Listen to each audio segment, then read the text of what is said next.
7 essential steps for personal representatives after a loved one has passed away. That's our topic. We'll get started right after this.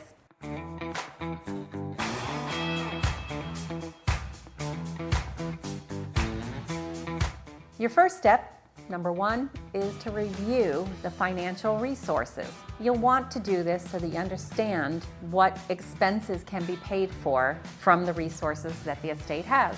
You'll want to work with advisors so that you stay within what your loved one has been wanting and within their financial resources, and so you can allocate efficiently any funds and really stay within your loved one's wishes. You'll want to consider the timing of any distributions to the beneficiaries and even to any of the charities that your loved one had in their will or their trust. Number 2 is to tackle the personal belongings after you've bequeathed anything that has specifically been listed to go to a particular person. You'll want to start that process with sorting through things with compassion, but also be able to function and do your job as efficiently as possible. You're really going to want to focus on organizing the items with importance, finding all the paperwork that you need to locate, maybe contacting certain places to stop the newspaper or Social Security, items like that. You want to focus on the things that are important so that you have less decision fatigue.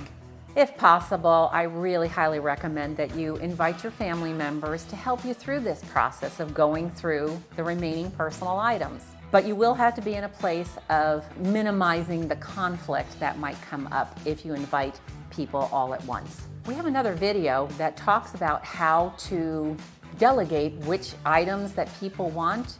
You can use a post-it method.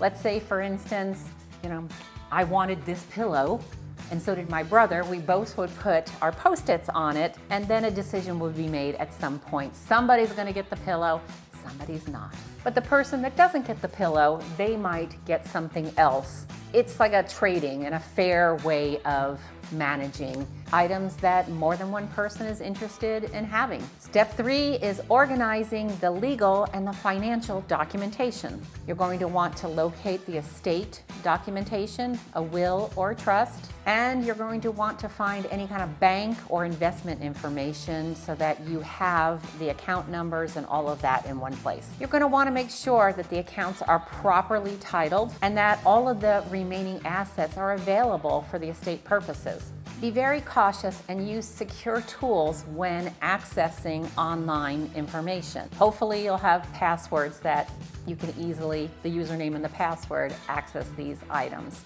because that will help to make a much smoother transition. I hope you're finding this of value. If you are, please like, comment, and subscribe so that YouTube will share this video with others just like you. Step 4 is to seek professional guidance and advice from people that can really help you through this process. Consult with your attorney, or even when you're a trustee, you can contact the attorney that wrote the trust to get any kind of advice that you need. Contact a financial advisor if there's quite a bit of finances involved in the estate. That way you'll have the right guidance when you're involved with a probate or trust administration. You're going to want to double check those legal documents to avoid any issues during this process. You want to avoid complications during the estate settlement process. If you're unsure of any aspect of this process, make sure you get the guidance that you need from experts versus convenience of just moving forward. Next is number 5. This is where you prepare the home for the transition of selling it. You're going to want to begin the necessary clean out and the repairs to make the house its best when home buyers come in to look at it. And when a house has a lot of sentimental value for the heirs or beneficiaries, it's really important that you have clear communication to avoid issues and disputes.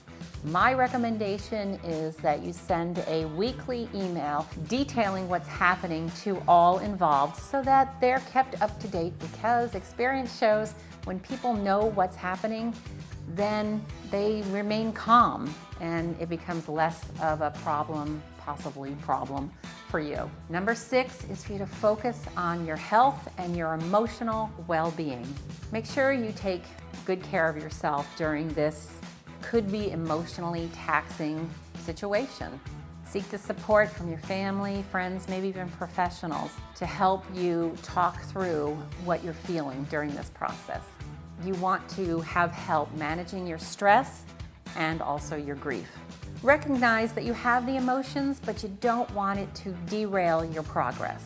And number 7 is plan for the future. Use this experience to organize your own estate situation, your own plans, including all the proper documentation. And like I'm doing, start going through your personal property, letting go of things that you may no longer need so that when it's our time, our family doesn't have to deal with so much while they're grieving. Part of this is sharing your financial and maybe even your health information with the person that you are designating as your personal representative.